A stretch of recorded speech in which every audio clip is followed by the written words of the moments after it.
Well, first of all, thank you everybody for having me here. I've been on that side a lot more than I've been on this side. I don't know which side I prefer.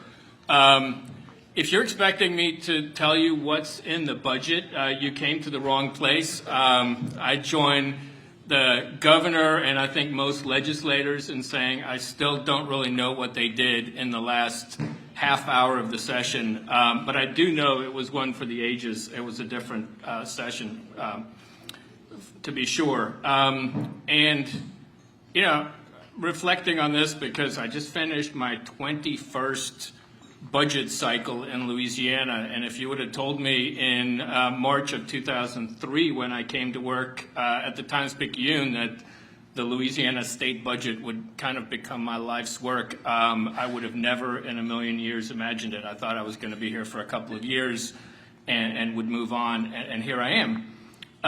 But, you know, why is the budget important? Why do we care about the budget? Why do we talk about state policies, and what do we do with the budget project? As the name implies, you know, we look at state fiscal policies and how they affect low and moderate income families. That is our mission. And when we talk about public policy in Louisiana, so much of it boils down to poverty. That is the thing. When we look at, you know, last week, the Annie Casey Foundation came out with its annual Kids Count rankings. This is a report they put out every year, and they look at how different states do on different categories with kids. And we were 49th. We've been 49th or 50th every single year in these rankings. And why do we rank so poorly? It's because of poverty. Poverty correlates to crime rates. Poverty correlates to educational achievement. It correlates with health outcomes. So much of health outcomes occurs outside the hospital and the doctor's office. All of this comes back to poverty. And if we want to improve on these rankings, we need to make sure that more Louisiana families have the basic resources they need in order to get by. And one way we can do that is through public policy, and state public policy. And one reason why, you know, I've worked in Washington, I've covered a mayor's office, but I really like state government because there's, I can't believe I'm going to say this, but there's a basic honesty to the debates in state government because the state has to balance its budget every single year, unlike Washington. So if you want to spend $1 to educate a child, you have to raise that dollar. And if you want to cut taxes to help a corporation or to help a certain income group, then you're going to lose the revenue and you're going to have to make cuts somewhere. So there's a real zero-sum game that the legislature has to deal with every single year. And I think that's a good thing. So just a couple of things to frame this before I get into what happened during the session. One of the things I think we need to understand is, are we overtaxed in Louisiana? We are not overtaxed. The Legislative Fiscal Office did a great study on this a couple of years ago when they looked at, you know, what percentage of the state's economy goes to state and local taxes or state taxes. We have been consistently in the bottom 1/3 among states. So when you look at the overall tax burden in Louisiana that goes to pay for state government, we have this image that state government is too big, too bloated. It's just not borne out by the facts. We also do know that our state tax structure is what we call upside down, that the highest tax rates are paid by folks with the lowest income. And that's because of the structure of our tax system. We have some of the highest combined state and local tax sales taxes in Louisiana. We're fairly low on personal income, and we're extremely low on property taxes, which of course is a local matter, not a state matter. So I just kind of put that out there as a frame. So let's talk about this session. You know, as a lot of people have pointed out, it's a very different session from the way we started out 8 years ago. You know, the first half of the time that I've been in this job, it seemed like every year the problem for state government was how do we solve a structural budget shortfall? We had this much money coming in, and we had this much money that we needed to keep state government going. And the biggest question was, how are we going to cut our way to a balanced budget? What kind of one-time fixes can we do to get through another year and hopefully avoid some mid-year cuts. For the last 6 years, it's been a very different debate in Baton Rouge. We've had surpluses. We haven't had major cuts. There's been some serious reinvestment in some of the fundamental things that state government does. Teachers have been getting slow but steady pay increases. There has been a reinvestment in higher education. There have been a lot of new investments in early childhood education, which didn't used to get any state dollars. So I think there are a lot of good things that's happened, and we've been doing all these things while still finishing the year with budget surplus, and in the most recent years, budget excess, which has allowed us to put a lot of money into construction projects and overdue infrastructure repairs that we've been needing to do for generations. And so we're in a good place. But we also know that the economy runs in cycles, and we know that some years the budget is doing great, other years not so great. And so, and we know that if we listen to the state economists, this year is probably the most revenue that we're going to see for several years, for several reasons, partly because the economy has probably reached its peak, partly because all the federal funds that came through Louisiana, the pandemic funds, are now mostly gone, and partly because of decisions that the legislature made to terminate some temporary taxes in 2025 and to shift some taxes out of the general fund into the Transportation Trust Fund. That's about an $800 million hole we're looking at in a couple of years. So let's look at what they did that I think is the good. And luckily, I think my good list is longer than the bad and the ugly list. When I was going through it, the first thing, and I think the legislature needs serious praise for this, is they didn't make any major tax cuts this session. And that's important because, again, we know that a fiscal cliff is coming. We know it's an election year. We've seen the legislature come in an election year with strong revenues and make big across-the-board tax cuts that then set the stage for big structural deficits in the years ahead. But the legislature, leaders in both parties and the governor, I think, made the collective decision that we're not going to do any big major across-the-board tax cuts. And there were no shortage of bills that would have done this. There were bills to eliminate the personal income tax, to eliminate corporate income taxes, to create a flat tax, to make major tax cuts for oil producers, severance taxes. The only thing that passed was a bill to eliminate or phase out the corporate franchise tax. And there were safeguards that were put in that bill say that it's not going to affect the general fund. It's only going to affect revenue that goes into a rainy day fund. Speaking of rainy day funds, I didn't put this in my notes, but 8 years ago, we had about $286 million left in the state rainy day fund. We're going to end this budget cycle with about $2.7 billion put away for a rainy day. So the state's reserves are in a much, almost 10 times better shape than they were 8 years ago, and that's not a small thing. The legislature could have easily triggered across-the-board tax cuts if they'd only put a little bit more money into the state rainy day fund. There was a tax swap package that was on the ballot in 2021, and there was language in there that said if we reach certain thresholds, then there's going to be across-the-board cuts to personal and income and corporate income tax rates. The legislature wisely decided not to do that. So the next governor and the next legislature are going to make those decisions.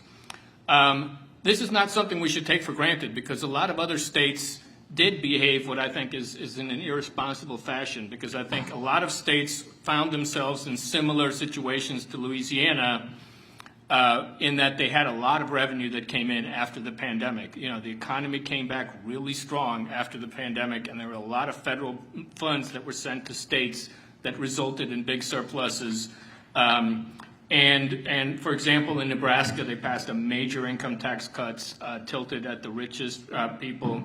Arkansas cut taxes. I think Kansas cut taxes. North Carolina is on the verge of cutting taxes. There are a lot of tax cuts debates happening in state capitals.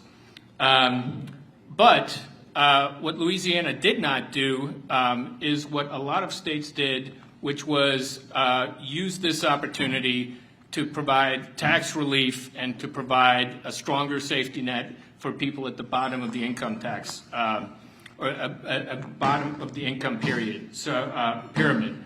Connecticut, for example, raised their earned income tax credit from 30% to 40% of the federal credit, and lowered its bottom two income tax brackets.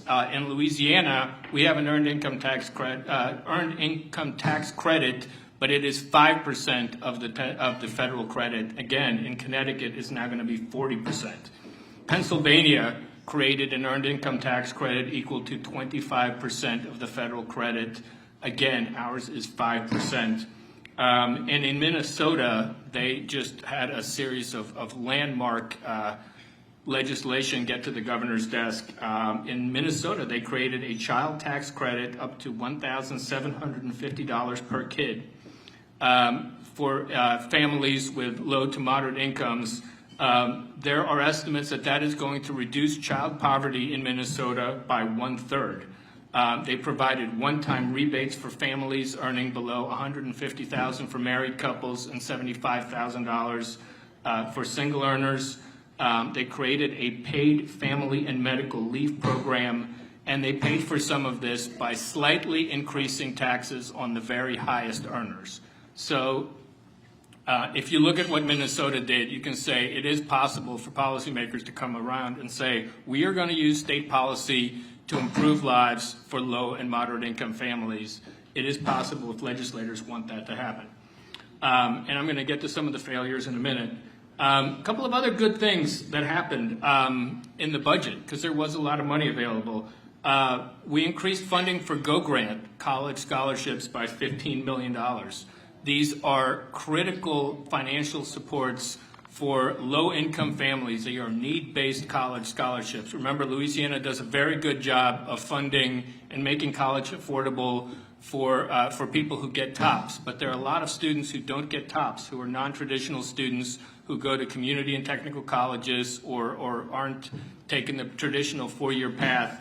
Go Grants provides financial support for them, and this year and in the past few years, the legislature has put more and more money into that program, which is critical, again, to letting families, particularly first-generation families, finish college without debt. That was part of an overall $180 million increase for higher education. Again, it wasn't very long ago that Louisiana led the country in cuts to higher education, to state support for higher education. We spent years in this state decreasing state support and putting that burden onto students and families by raising tuition and leaving the higher education enterprise poorer off as a result. We've begun to reverse that. We're still not back to where we need to be, but we've made a lot of progress. A couple of other smaller things that we paid attention to at the budget project that may not have gotten attention. House Bill 587 by Representative Pat Moore establishes a community health worker board within the Louisiana Department of Health. Community health workers are absolutely critical component of connecting people in underserved communities with health care and services. Last year it became a covered service in Medicaid. This board that the legislature created this year is going to provide standards and more standards for that industry. Senate Resolution 273 and House Resolution 145, this is very important, raises Medicaid eligibility for pregnant women from 138% of the federal poverty line, where it is now, to 185%, so by almost 50 percentage points. This means more low-income pregnant women are going to have access to the prenatal services and all the things, all the coverage you get when you have Medicaid. And there were a couple of bad bills that we were very happy to see fail. House Bill 340 would have cut unemployment benefits to a maximum of 12 weeks under certain economic conditions. This kind of played on the myth that people don't want to work and that they'd rather sit at home collecting unemployment benefits, which in Louisiana are the lowest in the entire country. This is a myth, and the fact that, and a completely unnecessary step, and we were glad to see that fail. Another good bill that passed, House Bill 282 by Representative Kyle Green, free school meals for anybody who currently gets reduced price school meals. But it wasn't a perfect session, and I think we all know it wasn't a perfect session. The big question, I think, for the legislature this year was what to do about the extra revenue, and we kept seeing it described in the press as $2.2 billion.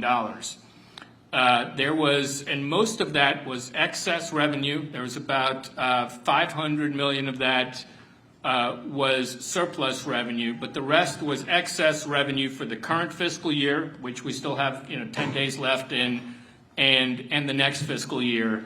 And the decision that the legislature and the governor made was we're going to treat most of this as one-time revenue, as sort of a bonus money. But the fact is that the only money that was technically considered one-time money in that was the surplus. The Constitution is very clear on what you must do with a surplus and lays out very specific guidelines. The rest of that money did not have to be used as one-time money. The legislature had broad discretion on what to do with that money, but the policy decision was made to put most of that into one-time uses. And so they put it into the retirement systems. They put a lot of it into very necessary construction projects. They put some of it into local construction projects. And when they did that, there were some very serious needs that we didn't put money into. I want to start with early childhood education. Our friends who work on this are very happy that they ended up with $44 million going into early childhood education. That's a very good thing, and they fought very hard for that. A lot of people fought very hard for that, but we could have done a lot better. We are losing $200 million a year in federal money that is supporting low-income families age 0 to 3, 16,000 seats. We're only backfilling less than 1/4 of that amount that's going away. And so there are, families in this state who are getting services now who are not going to have access to those services in July. Again, the legislature could have backfilled all of that. And if you look at the research that the Early Care and Education Commission has put out, what we really need is $1 billion a year to make sure that all children have access to high-quality care and education and the services that they need to increase the chances that they start school on time, ready to learn, and go on to build productive futures. The research is so crystal clear that the best public money we can invest is 0 to 3. And even though the legislature is putting more money into it now than ever before, we still could have done more in a year like this when there was the money available. We also didn't put enough recurring dollars into the areas where we know that it's really needed.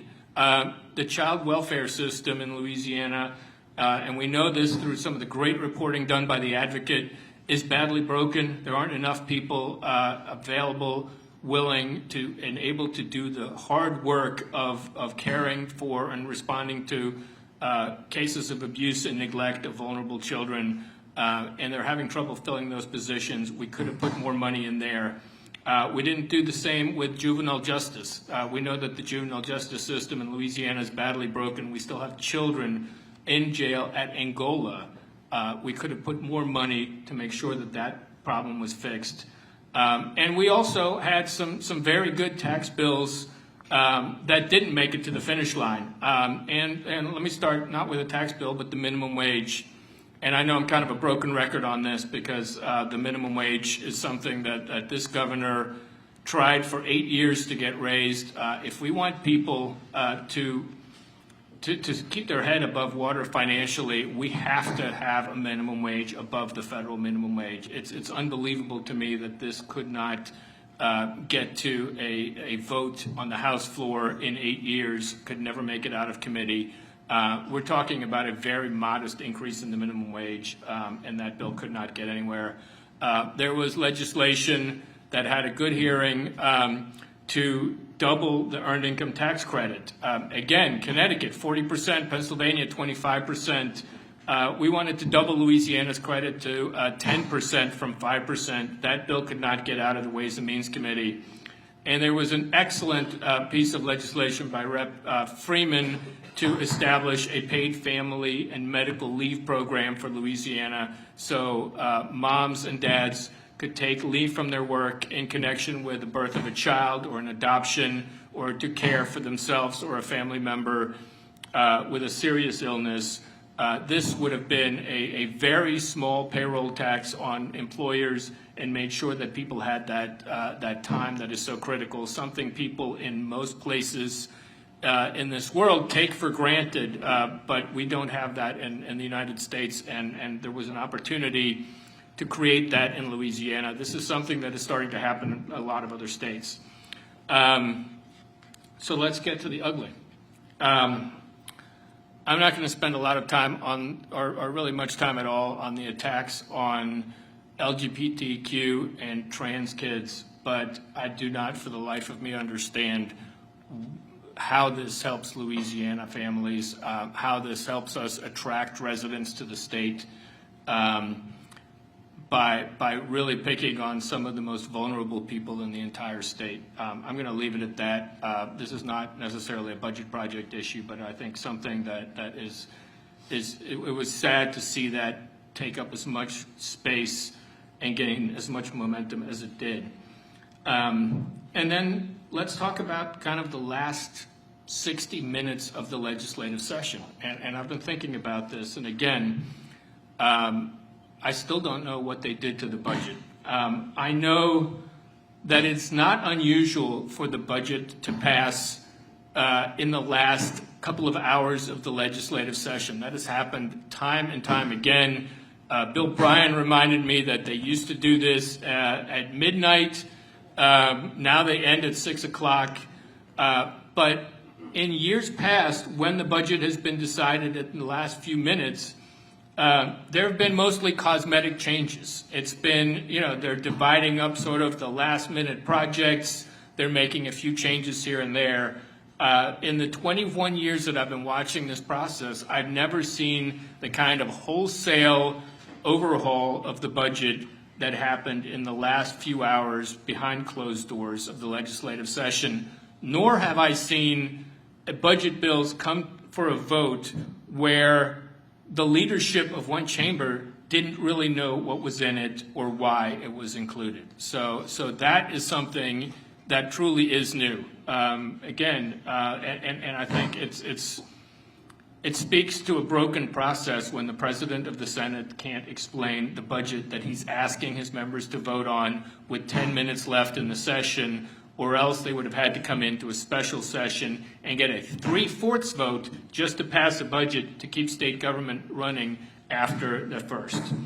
Having said that, I've been a little surprised at some of the whining that I've seen about this. The governor was pretty clear from the very beginning of the session that the key vote was going to be the vote to raise the constitutional spending cap, and that people who weren't willing to raise that spending cap could expect to see some fiscal conservatism applied to their own priorities. I heard him say it multiple times. I'm assuming every other legislator heard and understood what that meant.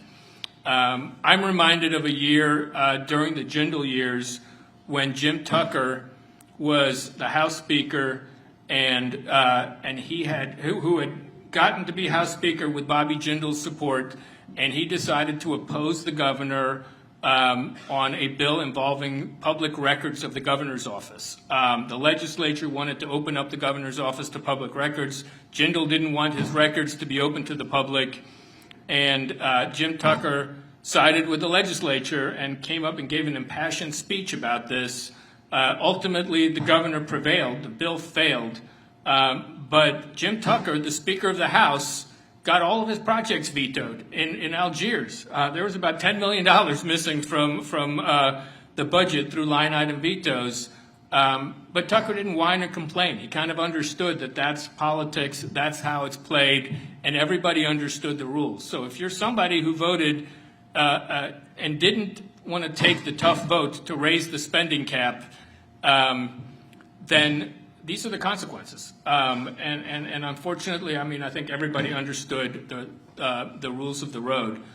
What is problematic is this $100 million cut to the Louisiana Department of Health. And we're going to learn a lot more tomorrow because the Senate Health and Welfare Committee has scheduled a hearing. But this was something, and I followed the budget debate pretty closely. There was never a debate. There was never a question put to the Department of Health, you know, what would happen if you had to cut $100 million? There was debate in committee about what would happen if you had to cut $22 million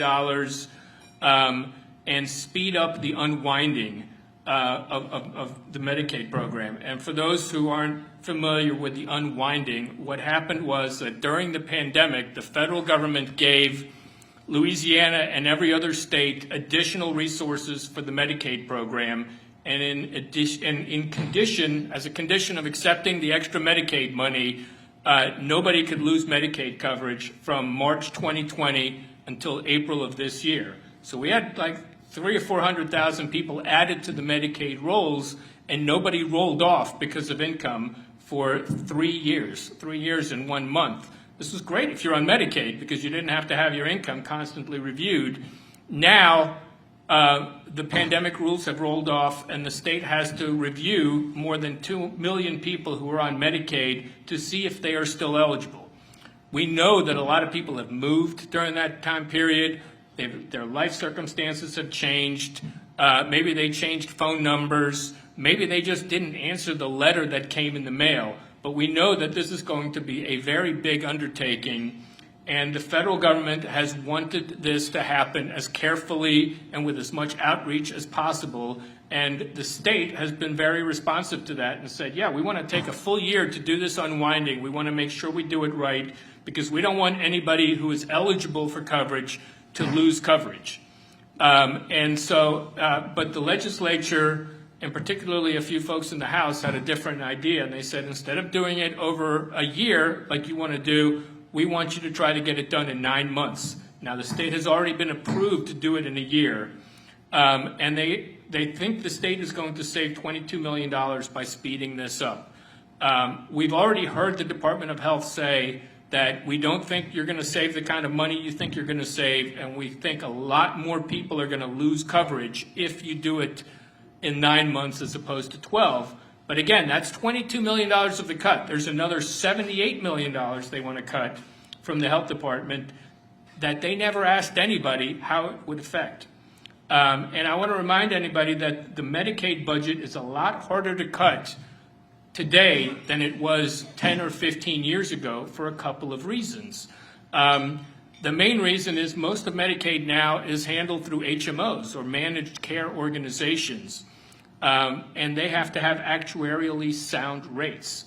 So Medicaid used to be a fee-for-service situation where a Medicaid patient saw a doctor, the doctor sent the bill to the government and got paid. It doesn't work like that anymore. When it worked like that, the state could cut rates for Medicaid providers kind of across the board or for specific services. You can't do that anymore. The hospitals have constitutional protections for their funding. The nursing homes have constitutional protections for their funding. Again, the HMOs have, more or less statutory protections for their funding.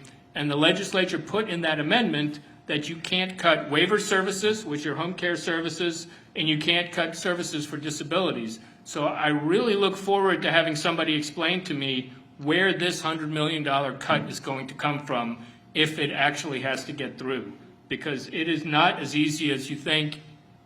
And we also know that, of course, Medicaid comes with a federal match. For every dollar the state puts up, the federal government puts up $3 or more.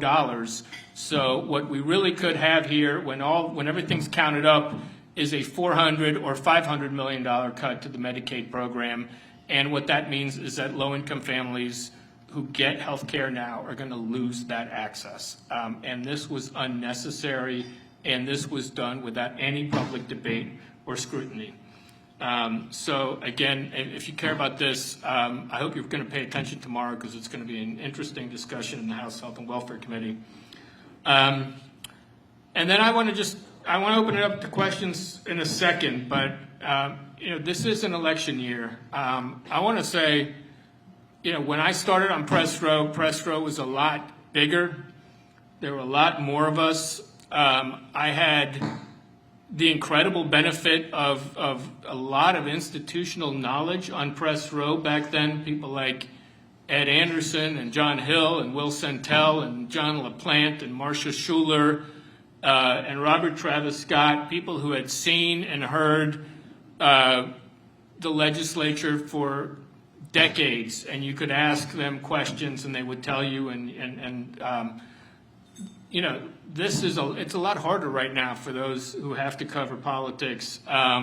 You've got social media beating you down. You have fewer people still trying to cover as much stuff as ever before. But I think the ones who are in the trenches doing this work are doing an incredible job and deserve our support and our thank you. So thank you for that.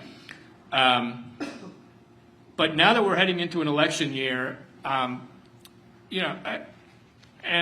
this is going to sound partisan, and it's not partisan in the slightest bit, but we came close to electing a governor 4 years ago who never put an issues section on his website and never sort of explained what he planned to do if the people of Louisiana elected him governor.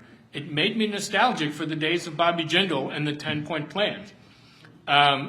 So this year, I hope that, if you're covering or you're paying attention or you're interacting with the candidates, I think it is so critical to ask for and indeed demand as much detail as possible as we can from the candidates on what they actually plan to do if they get elected. We only get this chance every 4 years. It may be an 8-year decision that we're making this fall. We're going to elect a lot of new legislators and a new governor, and I just hope that all of us can help hold their feet to the fire. We need to know what they plan to do once elected, and the time to ask those questions is now, not after they get in office. With that, I don't know if I've used up my 20 minutes, but I've said what I had to say, so if anybody has any questions. David. What options does the Senate and the administration have in terms of addressing that $100 billion? I think the governor can use his line item veto to get rid of that. I mean, it's a line item in the budget, so you can probably line item that out. But the budget has to balance. So if you get rid of a $100 million cut, then you have to find $100 million somewhere else in spending that you cut out. Whether that's money for retirement systems or money for local projects or where in the budget they would find it, I don't know. But my understanding is, and I've never seen, something like that happen, but I think that, the governor has certainly said he's going to do everything he can to minimize it, and I believe that he can use his line item veto to get rid of that. Shannon. What are the implications of the different factions of Republicans we saw in the House with all their disagreements when it came to the budget? Now going into a new administration next year, can we expect maybe this kind of chaos around the budget almost every year now, of these different arguments between these different groups in the same chambers?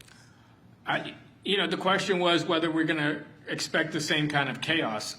Republicans are a supermajority. I don't see any sign of that ending this session or, in these elections. But certainly, when Democrats were in control, there were a lot of factions within the Democratic Party that didn't always agree. Rural Democrats, urban Democrats, New Orleans Democrat looked very different than somebody from Acadiana. I think you're seeing a lot of the same divisions within the Republican Party. It's a bigger tent than it used to be. But I think it depends a lot on who the governor is. I think a big open question is whether they go back to the same kind of tradition of allowing the governor to really pick legislative leadership. That is a kind of unique feature of Louisiana politics that went away under this governor, but before that, it was here for generations. I remember coming to Louisiana and being surprised that Republicans had committee chairmanships in what was then a Democratic majority legislature, and it was really about the ins and the outs, not so much the D's and the R's back then. I suspect it'll continue to be more partisan than those of us who go back to the sort of pre-Jindal era would recognize. But it really depends on if the Republicans can come together and elect a speaker who has the support of the governor, then I suspect you'll see a lot less friction. Piper. The past couple of years, we've seen a lot more investment in higher education. Do you think we're starting to get to a point where we're matching the pre-Jindal budget cuts, or do you still think that there's a while to go? I think the question was about higher education reinvestment. I still think we have a while to go. We turned the higher education enterprise from being roughly 2/3 state support, 1/3 tuition and fees. And in 8 years, we sort of turned that upside down. So it was 1/3 state support, 2/3 tuition and fees. I think we've stabilized. We haven't been putting more and more costs onto students. But we're still not back to 2/3, and I don't know if we ever will. But certainly I think higher education has done a lot better in the last 8 years, and especially like the last 2 or 3 years. But there's still a lot that needs to happen. I mean, faculty are still underpaid. Louisiana still loses faculty to a lot of other states. LSU still doesn't have a new library. There's still a lot of investment that needs to happen, but I think that's one of the areas. I'm glad to see it be a real priority in the last few years. I need to go back and did you have a follow-up? Yes. Do you think that the kind of culture war with colleges we've seen in other parts of the Southeast, do you think that's going to get in the way of increasing that state investment like we've seen in other states? I don't know. I was very sorry to see the culture wars be as prominent as they were this session, especially because they seem to come from a national place. Like this is something, everybody watches the same cable networks and this all sort of comes down from a national agenda, and I don't see how it helps Louisiana attract people from other states or keep the best and brightest in the state.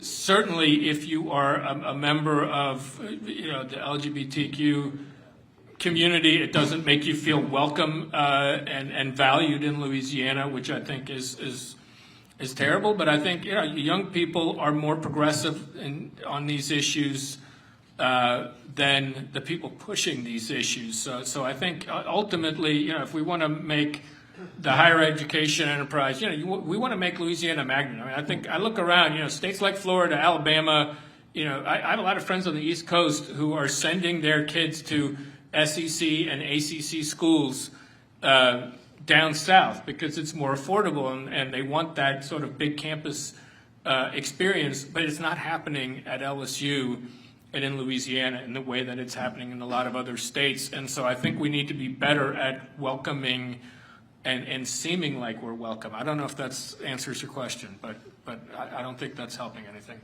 I think you had a question. Well, he'll do it for me. Okay. You're talking about other states, and Louisiana has an enormous amount of poor people. Why is Louisiana not like a state like, say, Minnesota, where they do have a priority for poor people and they try to address issues that can help poor people? Louisiana, our legislature doesn't seem to really. I'm not an expert at all on the politics of Minnesota. I haven't spent much time there at all, so I don't know why Minnesota does what it does. But and I don't know why I think some of it, frankly, is race related. I mean, I think we just need to kind of face the facts that a lot of, when we talk about poverty and equity, we're talking about racial, Louisiana's history of structural racism, and so I think that stands in the way sometimes of having a stronger safety net. And I want to say, when we talk about the safety net, I think there is a misperception out there that we're talking about, paying people not to work or somehow discouraging work. The safety net, by and large, goes to families and people who work or come from households who work. And we're not talking about, in most cases, cash benefits. We're talking about making sure people have access to food, access to housing, access to health care, access to a safe place to put their child while they go to work. So we're really talking about creating tools and conditions that allow people and families to reach their full potential, and we haven't done enough of that. I mean, we've had 100 years in this state of thinking economic development involves showering as many benefits, tax benefits, and whatever on corporations and hoping that enough of it trickles down, instead of saying we're going to do as much as we can to lift families up, educate people, create the conditions where people are going to want to move in and start businesses and build lives for themselves. So I think ultimately it needs to be a different, just a sea change in how we think about government and how we think about government policy and who it's meant to serve. Going back to the beginning of my talk, my first day at the Times-Picayune, they sent me down to the House Appropriations Committee to cover the state budget. And I came here from Las Vegas, and I thought I was going to come here to cover political corruption, because that's what Louisiana was known for. And I go, and I get the budget beat. I'm like, wait a second, you didn't tell me there was going to be math on this test. But you start watching the budget debate and you realize that this is where we make the most fundamental decisions about who and what we value and what our priorities are. And you realize also that the people who need state government the most, the Alice families, the 50% of households in the state that are struggling to get by week to week, month to month, have the least representation in the halls of power, and the people who need the least from state government are the ones who have the most power. And so what we try to do in our small way is try to balance those scales. We haven't always been successful, but we're going to keep trying. Yes, sir.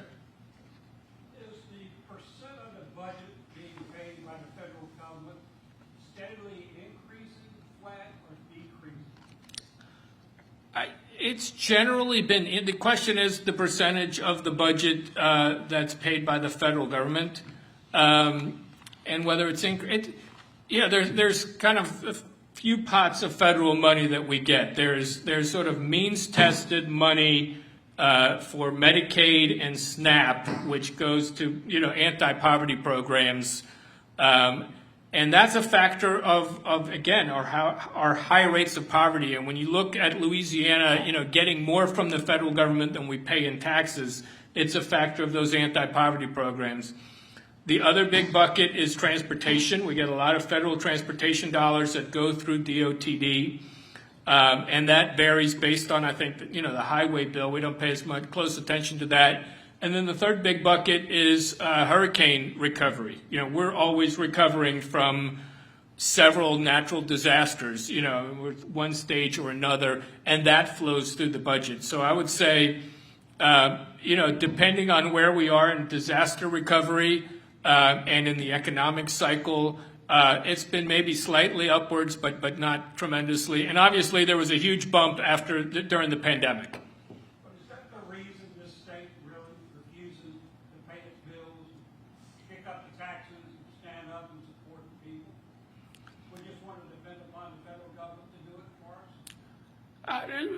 Not necessarily. The question is, are we passing the buck to the federal government? No, I think Louisiana does do a very good job of maximizing the federal dollars available to it.